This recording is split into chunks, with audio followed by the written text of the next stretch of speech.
పంచాయతీకి రావటం నేను పుట్టాక చూడలేదురా.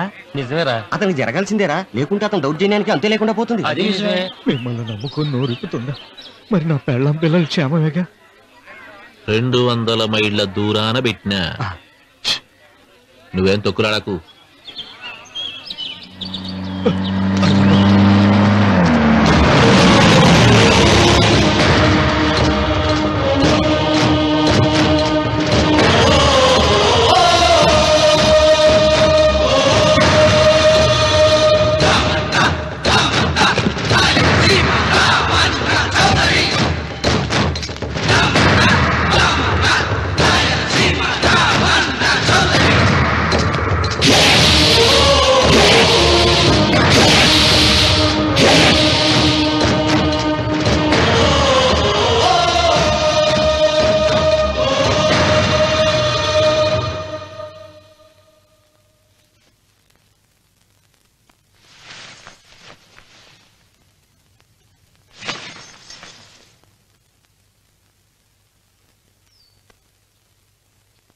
విశ్వేశ్వరయ్య గారు, నన్ను పంచాయతీకి ఎందుకు పిలిపించారు?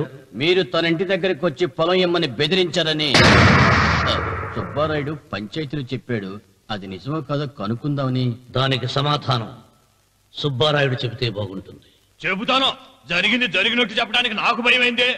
ఆ నిజం చెప్పే ముందు మా అన్వర్ చేతిలో చేయి వేసి ప్రమాణం చేసి చెబుతావా? చెబుతానండి.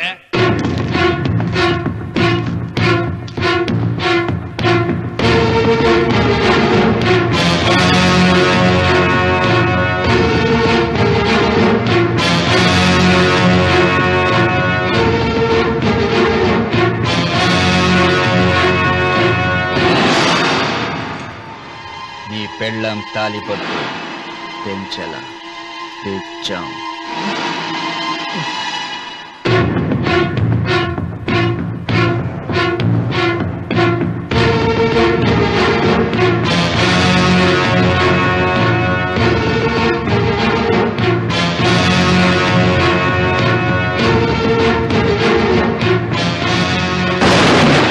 వెయ్యనా తిప్పనా? కొండ చిల్వ నోటులు కంఠం పడుతున్నావు.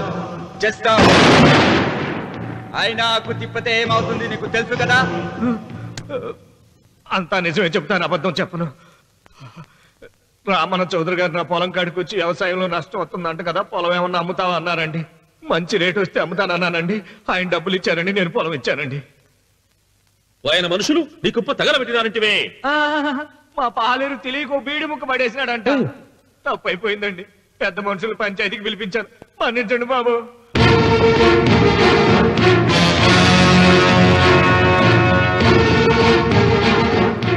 ముగిసిందా పంచాయతీ? ఇక నేను బయలుదేరుతున్నా. క్షమించండి రామన్న చౌదరి గారు. విశ్వేశ్వరరావు, కాలవలో ఉంటే పడవ బండిని మోస్తుంది, అదే రోడ్డు మీద ఉంటే బండి పడవను మోస్తుంది. పదవిలో ఉన్నాం కదా అని మీరందరూ మీ ఇష్టం వచ్చినట్లు ప్రవర్తిస్తుంటే రేపు రోడ్డు మీదకు రావలసి వస్తుంది.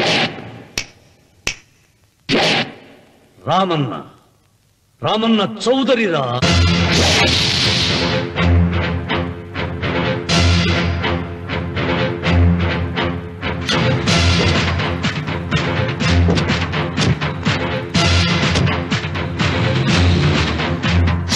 ఎవరైనా ఒకరికి అవమానం చెయ్యాలని వచ్చాడా? ఎవరైనా ఒకరికి అవమానం చెయ్యాలని వచ్చాడా? ముఖమే కమిలి తలదించుకుని వెనుదిరిగేదే ఖాయం. ఆకాశం నుండి విష సర్పాలను చూసేడాగతడు. చుక్కు పిడికిలే బిగిసిందా నేలకు చెమటే పడుతుంది. కంటి చూపు మేరా అతనిది కానిదేది లేదు. తన పరగణపై పగసారించిన కలియుగ రావణ బ్రహ్మతడే. రామన్న రామన్న రాయలసీమ రామన్న చౌదరి. రామన్న రామన్న రాయలసీమ రామన్న చౌదరి.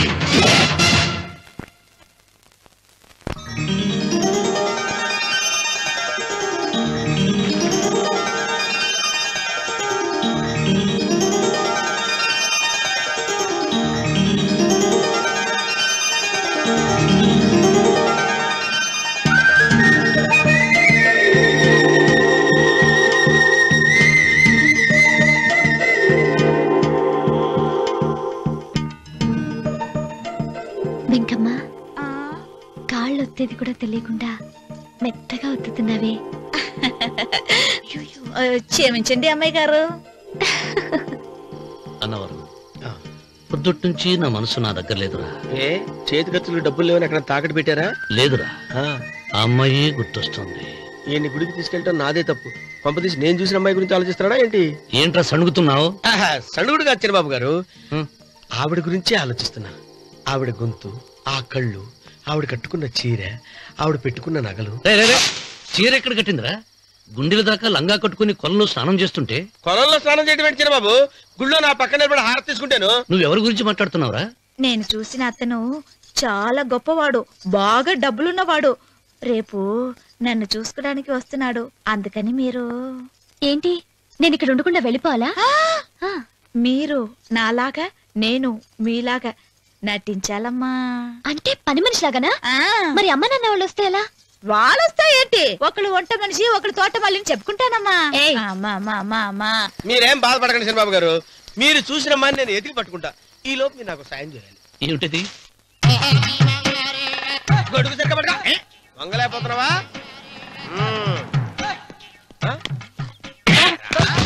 పనిచేసే పద్ధతి ఎవరా నువ్వు? నిలబడ్డావు నేను ఎవడో చెప్పు. చిన్నమ్మ గారిని చూడడానికి వచ్చారు. మీ కబు అయ్యగారు. దండాలు బాబు, వెళ్ళండి.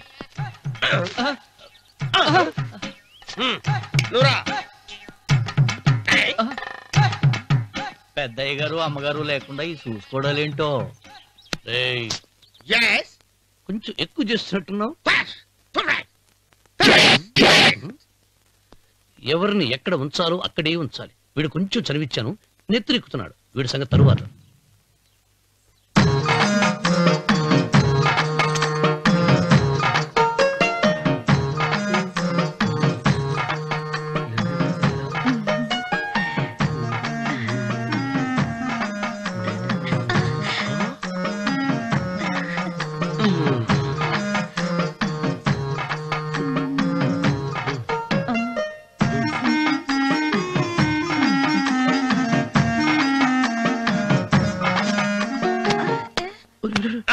కుర్చీ కుర్చీ.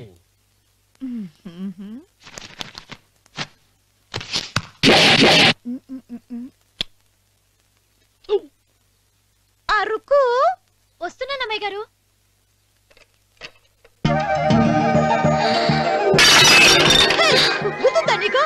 కొట్టానట చూడు. క్షమించండి, వేరే కాపీ తెప్పిస్తాను. వద్దు. కూర్చో. ఏంటా ఈ అమ్మాయి చూస్తే నోరూరుతుంది. ఊరాల్సింది నీకు కాదు బాబు, నాకు. వెన్నపొడి పడవద్దు. ఒరే, చాలా ఎక్కువగా మాట్లాడుతున్నా. నాకు నోరూరుతుంది. కుర్చీలో కూర్చుంది. ఆ పిల్లని చూసి కాదు, కింద కూర్చుంది పని పిల్ల. దాన్ని చూసి.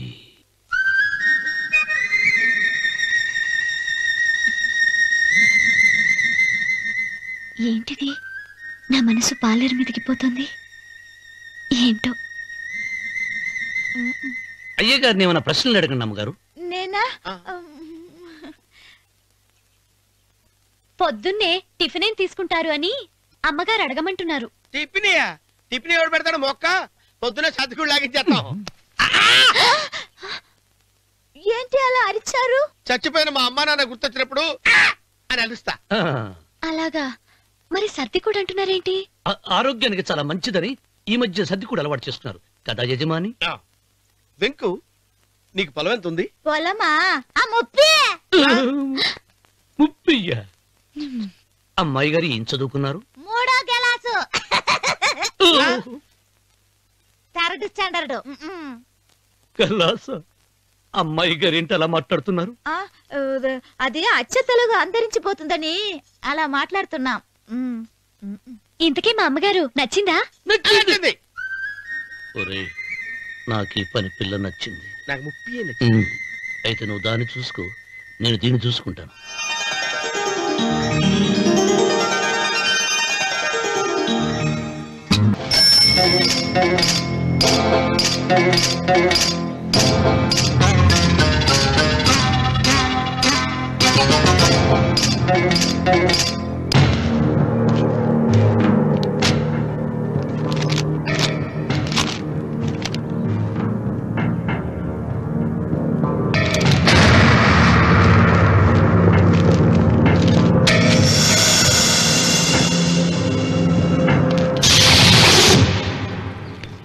రామన్న చౌదరి, ఎంత దమ్ము నీకు? నాకు కాగితం పంపుతావా? విన్నావా తొడదెబ్బ? దడదడలాడాల్సిందే. ఆకు తిప్పడం నీకు అలవాటు కదా. ఆకు తిప్పితే తిరిగేది ఆకు కాదు, నీ చరిత్ర. నేను సుబ్బారాయుని కాదు, పహిల్వాన్ పాపారావుని.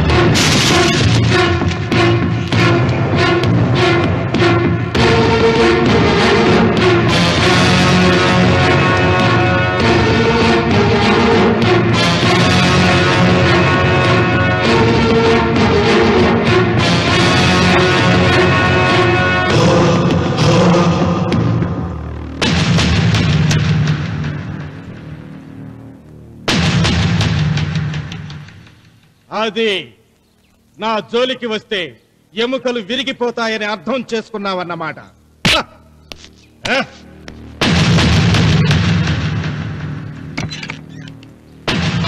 మొట్టమొదటిసారి అయ్యగారు భయపడినట్టున్నారు. రాముడు తను ఓడిపోయానని ఒప్పుకుంటున్నాడా ఏమిటి?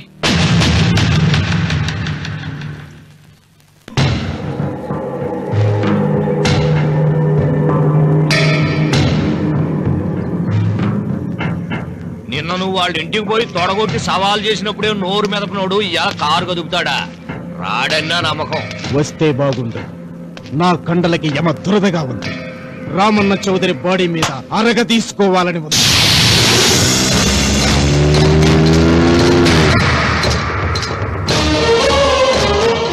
నువ్వు ఊహించినట్టే వస్తున్నాడయ్యో. అని ఏం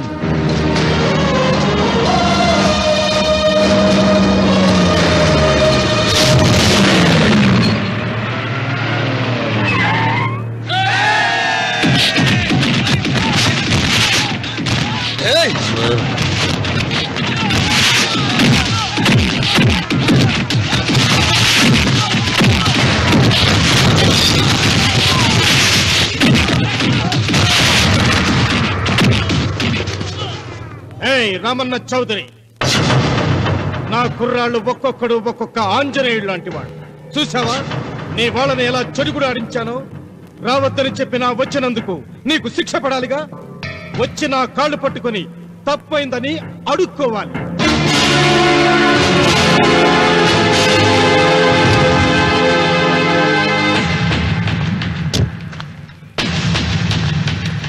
ఆగో, నీ పాదం తాకిన నేల నీ సొంతం అంటావుగా. అందుకే నువ్వు నేల మీద నీ పాదాలతో నడిచి రాకూడదు, మోకాళ్ళ మీద నడుచుకుంటూ రావాలి.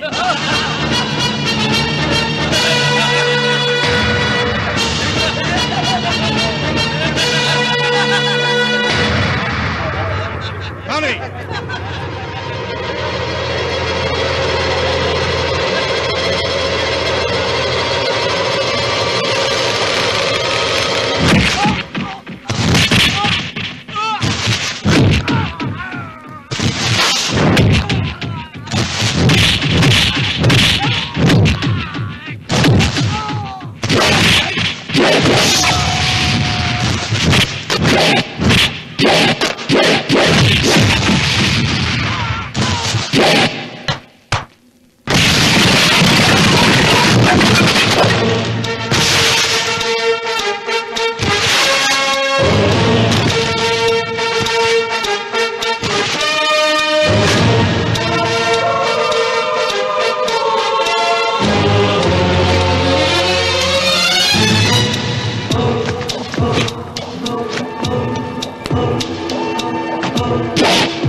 వీరవన్, ఈ చెయ్యి నాకు కావాలి.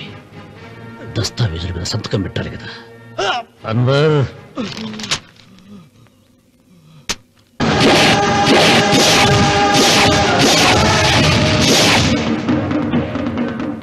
గుర్రానికి కాళ్లల్లో బలం, సింహానికి నోట్లో బలం, గరుడు పక్షికి కంట్లో బలం. ఈ రాయలసీమ రామన్న చౌదరికి ఒళ్ళంతా బలమేరా. రామన్న రామన్న చౌదరిరా.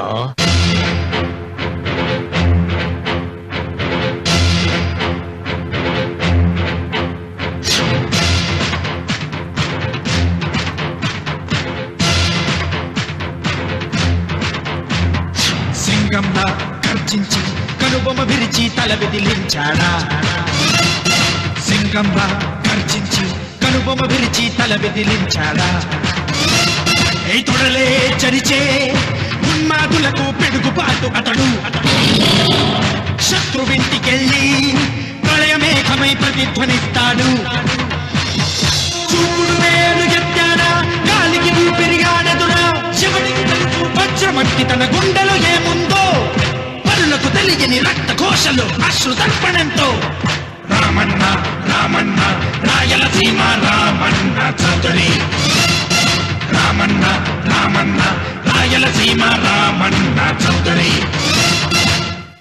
వెంకన్న ఎప్పుడూ గెలవని మనిషి. ఒక్కసారైనా గెలిస్తే బాగుండు అని జాలి చూపిస్తారు కొందరు.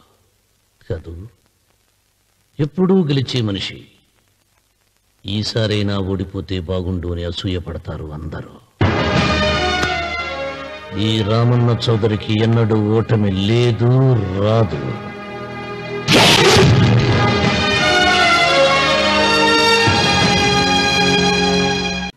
నేను 100 సార్లు మీ కాళ్ళు పట్టుకుంటాను. మా బతికేదో మమ్మల్ని బతకనివ్వండి. ఏంటి నించున్నారు? రండి, అక్కడ ఎదురు చూస్తున్నారు. చేసినంత చేసి కాళ్ళు పట్టుకుంటున్నట్టు మాట్లాడండి. నీ కన్నీళ్లకు రాళ్ళు కరుగుతాయి గాని కన్నవాళ్లు కరగరు సీత. సీత, వాళ్ళు చిన్నపిల్లలుగా ఉండేటప్పుడు ఎంత సంతోషంగా ఉండేవాళ్ళం. వాళ్ళు పెరుగుతుంటే ఆ సంతోషం తరిగిపోతూ ఉంటుంది. వాళ్ళు మన భుజం దాటి పెరిగాక ఇక గడప దాటి ఎప్పుడు వెళ్ళిపోతారా అని ఎదురు చూడటమే మన పని. బాధపడకు.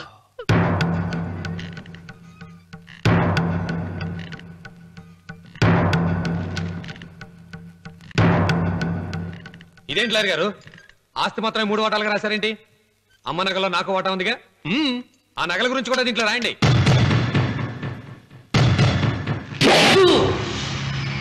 అది మీ తాత పిత్రార్జితం కాదు, నా స్వార్జితం కాదు.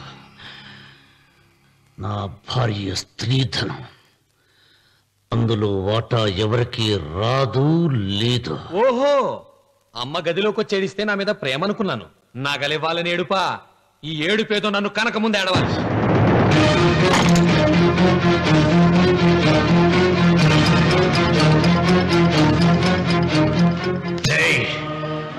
మీ అమ్మను ఎంత మాట అన్నావురా?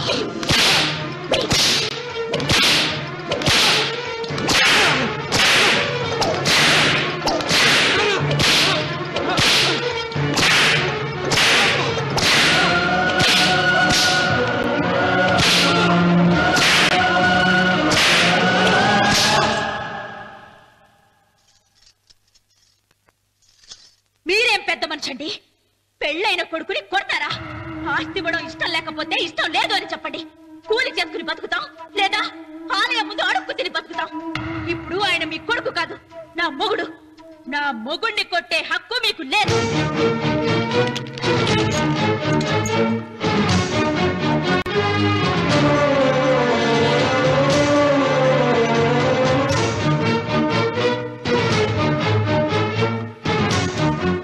రఘు, నీకు కావాల్సింది ఈ నగలేగా తీసుకొచ్చాను, తీసుకోరా.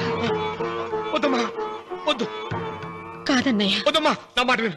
ఒక తల్లి కడుపున పుట్టకపోయినా నన్ను అన్నయ్య అని పిలిచావు. నా ఇల్లు నీకు పుట్టిల్లమ్మా.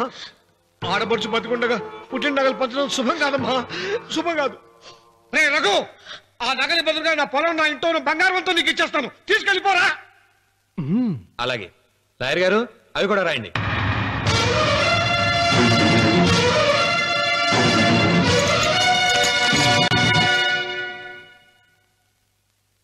నాన్న, నాకు ఆస్తక్కర్లేదు. నేను మీతోనే ఉంటాను.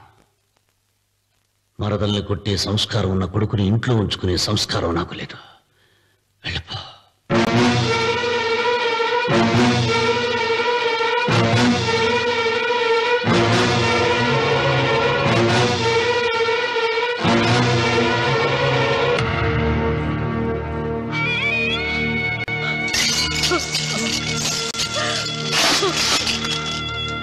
సీతమ్మ, అమ్మా సీతమ్మ, సీతమ్మ,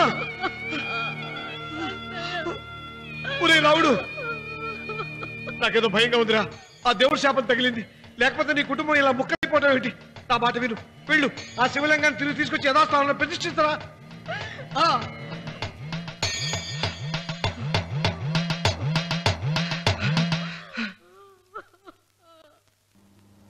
ఇదేమిట్రా రావుడు, శివలింగాన్ని తీసుకొస్తానని బయలుదేరి ఆలయం దగ్గర తీసుకొచ్చావేంటి?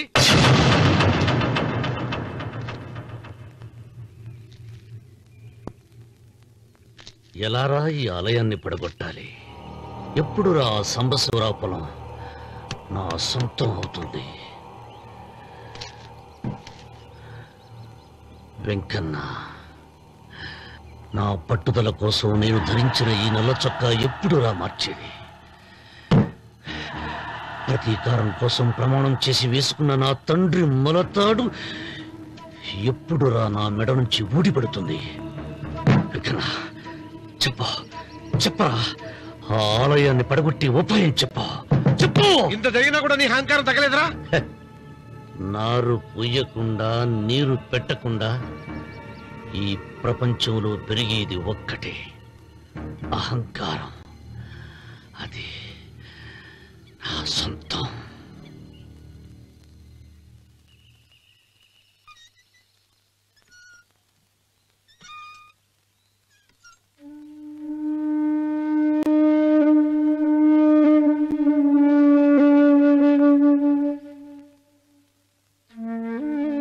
పిల్లలు వెళ్ళిపోయారు, కోడళ్ళు వెళ్ళిపోయారు. వచ్చే రాఖీ పండుగ నాటికి ఇది కట్టడానికి నేను కూడా ఉండకుండా వెళ్ళిపోతానేమో. చిచ్చా, అవే మాటలమ్మా. నువ్వు నిండు 100 ఏళ్లు బతకాలమ్మా. 15 రోజులు కూడా పిల్లలు లేకుండా బతకలేకపోతున్నదని 100 ఏళ్ళు ఎలా బ్రతకలన్నయ్య?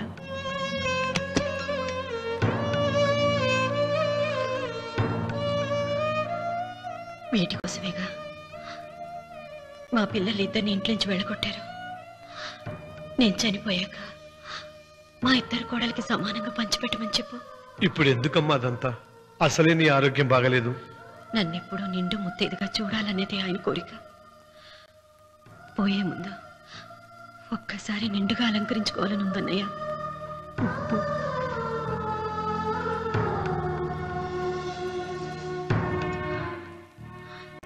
ఈ అన్నయ్య లేకపోతే నా ఈ కోరిక తీరేది కాదు. నీ చేతులతో అలంకరించన్నయ్య.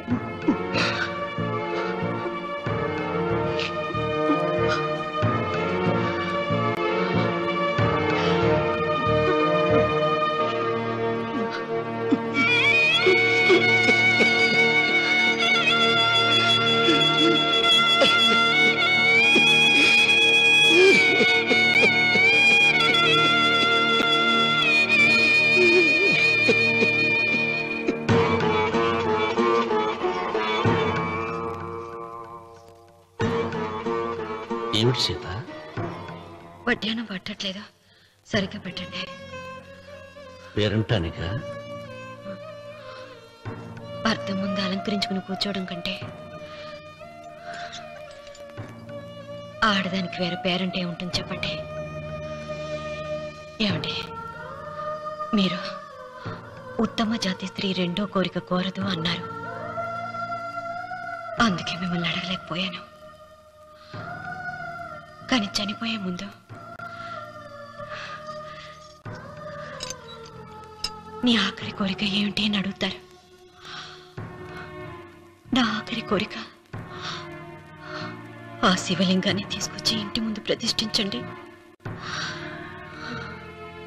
సీత, పళ్ళు గట్టిగా ఉంటాయని, నాలుక మెత్తగా ఉంటుందని మనం పళ్ళకే ఎక్కువ విలువనిస్తాం. వయసు పైన పడుతుంటే ఒక్కొక్క పన్ను రాలిపోతుంది. వయసు పెరుగుతున్న కొద్దీ ఒక్కొక్క బిడ్డ దూరం అయిపోతాడు. కానీ నాలుక మాత్రం భర్తకు భార్య లాంటిది, భార్యకు భర్త లాంటిది. బ్రతికినంత కాలం తోడుగా ఉంటుంది.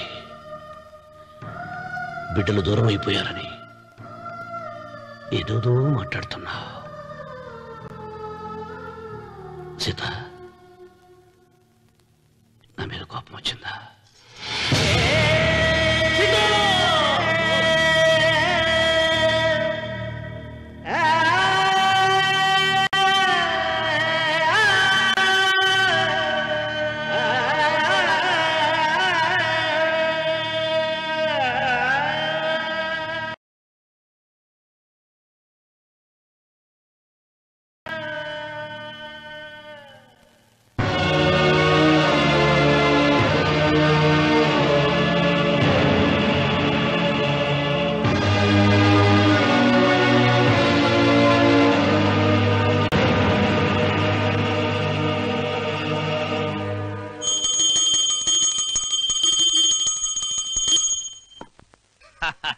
అక్కడ రామన్న చౌదరి చచ్చిన పేళానికి దీపం వెలిగించాడు, ఇక్కడ ఈయన అమ్మూరికి ఆరతి వెలిగించాడు. నేను ఆ రోజే చెప్తేనే అది చాలా మహిమగల శివలింగము, దాని జోలికి పోతే సర్వనాశనం అయిపోతాడని. పిల్లలేమైనారు? ఇల్లు వదిలిపోయినారు. పెండ్లాము లోకం ఏడ్చిపోయా. ఇక రామన్న చౌదరితో పాటు ఆయన వంశం కూడా గబ్బు లేచిపోతా. ఒకవేళ భయపడి ఆ శివలింగం మళ్ళీ యథాస్థానంలో పెడతాడేమో. పెట్టడు. పెట్టాలని ప్రయత్నిస్తే ఎట్లా ఆపాలనో మనం చూసుకుందాం.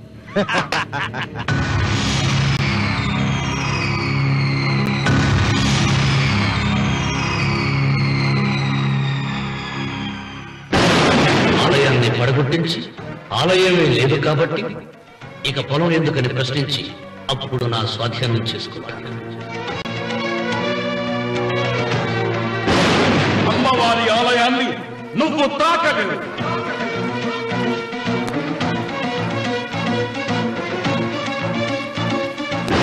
ఆలయాన్ని పడగొట్టలేదండి.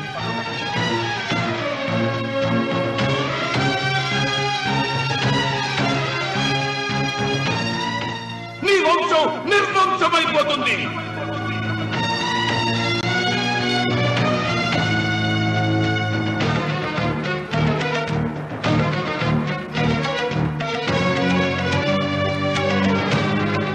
ఆ శివలింగాన్ని తీసుకొచ్చి ఇంటి ముందు ప్రతిష్ఠించండి.